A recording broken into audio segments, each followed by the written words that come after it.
All right, I haven't done anything like this in quite a while. I don't really have an Instagram presence anymore, and I was encouraged by a young lady at church today to continue putting stuff out that she finds useful, and perhaps other people would find useful as well. So I thought I would try one again tonight, and this time is about just practical preparedness.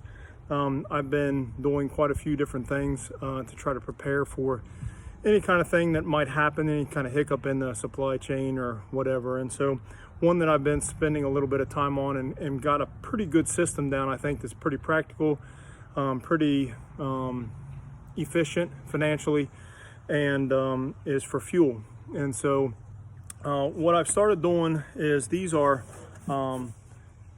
this brand of fuel container. You want to get you one of these. They cost about $30 to $32-ish on Amazon. You might be able to find them other places, and you can certainly find probably stuff that is cheaper. These hold about 6 gallons. They're a really high quality container. They're not a metal one, but they're very good for a plastic container. When you get them, you want to make sure you sand the top of them to make sure you get any burrs off of here, because one of the things that makes fuel last longer is by a good seal. So you would seal this up real good. You might even put a little plumber's tape on that if you're storing it for a long term. I don't do that right now, but if I ever decide that I need to do a long-term storage, I'll seal that up a little bit better. These lids for this thing have a little O-ring in the very top of it. Here's some extra spares that I've got around the house. And if you make sure you get all the burrs from manufacturing sanded off the top, you'll get a much better seal on this when you screw it down on top.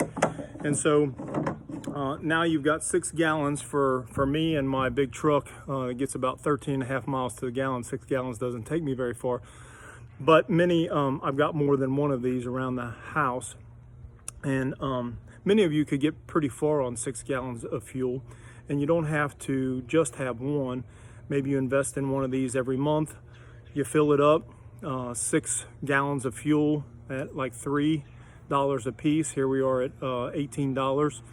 And then you've got $30 in the fuel container. So you're spending about $8 per gallon on that first tank. But once you've got it, you've got it.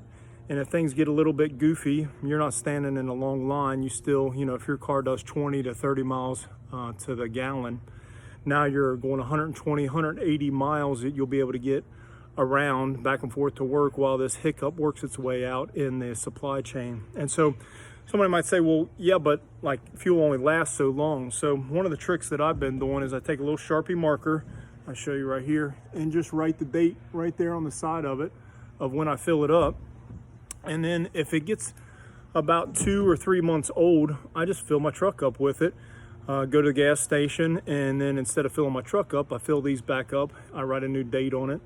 And so again, it's just practical, common sensey kind of things that keep you from standing in a long line worried about whether you're going to be able to get fuel in your truck or your car to get back and forth to work or get to the grocery or go visit some loved ones or whatever the case may be. So, just, if you invest in that extra $30 per month for a few months, now all of a sudden you've got 6, 12, 18, 24 gallons of fuel on hand. And many of you have fuel tanks that once a month or once every couple months, you just fill it up with your fuel tanks and then go fill them back up again. And so they're very easy to pour right into your vehicle. They come with these really nice little tubes, screws right in here, and I've got one of these set up. I just can't find it right now. Amy, don't yell at me. She's always fussing at me for not being able to find my stuff. So anyhow, you put all that together and you got you a nice little practical system that will help you with fuel to get ahead. Again, I'm not a crazy prepper, and people might think I'm crazy for telling people that I'm doing this kind of stuff. If things get a little sideways, they'll come to my house, but protection is another thing that you prepare for. So anyhow, hope you all have a great evening. If anybody's got any questions or anything like that, hit me up right in Facebook and maybe I can try to help you out. But it's just real practical preparedness kind of stuff. I'm trying to do more and more of that to prepare myself and my family and friends and loved ones to be prepared for anything that might happen. Have a great night.